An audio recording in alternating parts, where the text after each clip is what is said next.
Okay, terrific. Trying to get things going here with another video, part 2 of today's video series on summaries and which edits I made to them. I've already talked about how one of the problems is people not spending enough time writing a longer main summary.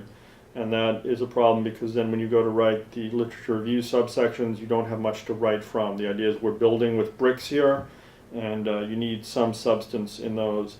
So I want to see longer main summaries. And to that end, what I think I'm going to start doing is I'm going to remove the requirement for keywords. I'm going to remove the requirement for a separate line for the year and put that up in the title. And doing it that way, you'll pick up a few lines that could be helpful. Yeah, so longer summaries would be good. Looking at what people turned in, I have the following observations. I'm going through these papers in no particular order. The paper I've identified as paper A. As many others do, it starts off its summary with the line, this article focuses on. Starting out with this article focuses on is too generic sounding. We're better off going with the author's name there. So Miller and Smith focus on.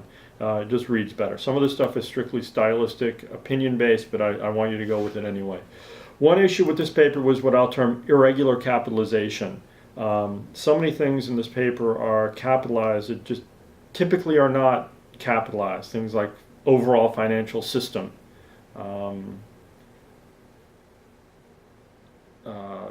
context of protection of depositors. Protection and depositors are capitalized there.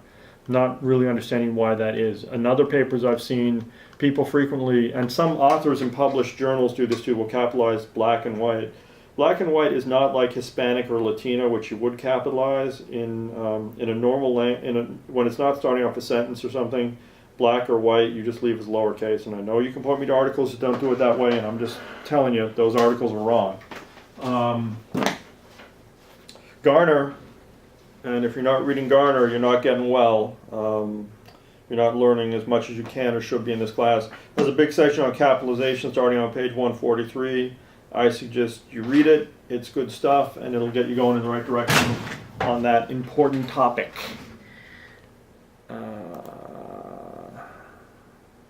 Also, over the page limit. I'm strict on page limits in here. I have a limited amount of time in my life. If I let everyone write long, that's extra time I don't have. And then if I take time away from one person because I'm editing someone else's overlong paper, that's not fair either. This particularly comes up on the main paper. The first semester I taught this class, I didn't make a big deal about page length. And I got, people were handing in, because some people do this, right? 16-page papers for a 10-page paper. Part of good writing is learning to edit and being parsimonious and cutting things down. So as part of your exercise in here, you've got to learn to write to the correct length. So if I say a one-page paper, give me a one-page paper. Cut it back until it's one page. It takes time, it's difficult, but that's part of learning.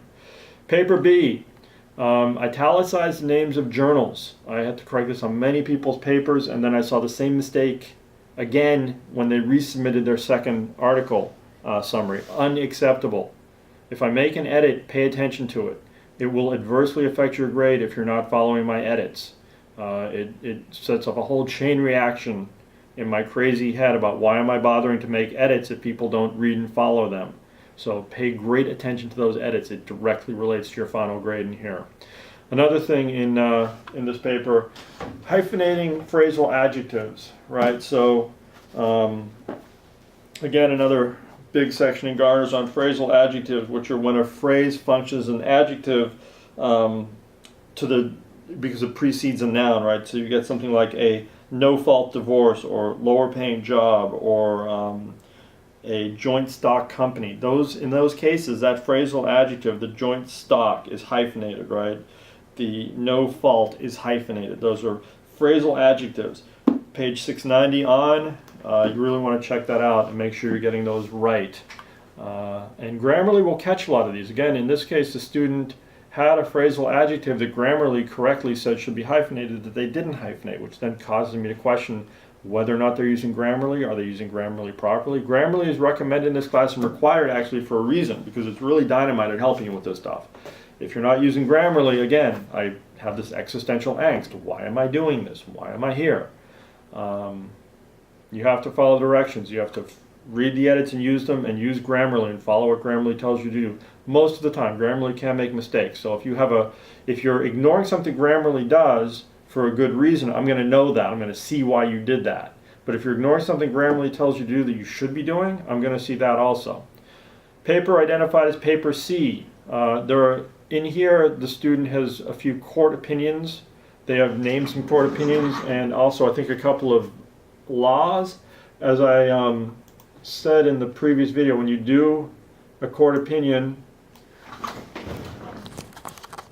like here on this page, I've highlighted Brown versus Board of Education, drop in a footnote on there, and down at the bottom, put in the reporter number.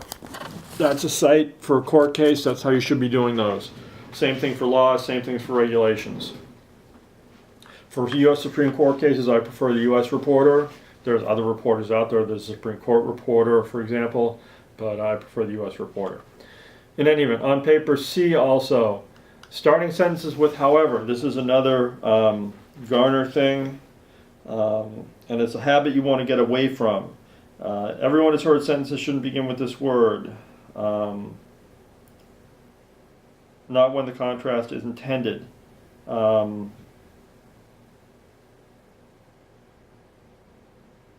It's not a grammatical error, it's what Garner calls a syntactic lapse. But or yet, without a comma, is ordinarily much preferable to however. There's one occasion when you use however there, and that's if you're using in the sense of by any means, right? So, however we manage to perform the feat of perceiving productive relationship, we may be thankful that we can. So that's a quote from Max Black, but it's starting the sentence off with however in the sense of by any means, whatever means are necessary. So that's fine. That's the occasion when you can start with however. Otherwise, use but or yet, or move however into the sentence, although often that's associated with run-on sentences, so be careful there. Proper paper D. I'm going to look up here paper D. We get into a pronoun issue here. So the student is writing and they say the authors conducted an experiment. They talk about this and they say, and then determine their level of support. In this case, the way it's written there seems to indicate the author's level of support. They mean the subjects in the experiment. So we have to be careful with pronouns and what we do with them. That's a good example of that being an issue. A lot of people, when they get to their findings, I have a finding in here that New Yorkers were more likely to support something than something else. Okay, so there's a statistically significant finding of a greater support for something, but the reader doesn't know how much. You can have a statistically significant result for a vanishingly small difference or for a vastly large difference. You want to be clear about what you're dealing with. If I have to go and look at the paper and look it up, then the summary is not serving its purpose. I should be able to read these summaries end to end, know a lot, and not have had to run off looking for other stuff. That's the point of doing summaries. Saving the reader time. The reader here is me. My time is probably not as valuable as your future boss is going to be if you're working, say, as a researcher in a congressional office or something. You really want to be working to have the time that goes into the summaries being your time making them, not the reader's time figuring out what you meant when you wrote it. So be accurate in your recounting of what research findings mean and are. Paper E gets into something that Steven Pinker, who I rely on quite a bit, and I'll have more stuff on him in the future, talks about, called the curse of knowledge. I'm going to have to stop here so I keep this video the right length. So we're going to go to 3 videos in length today.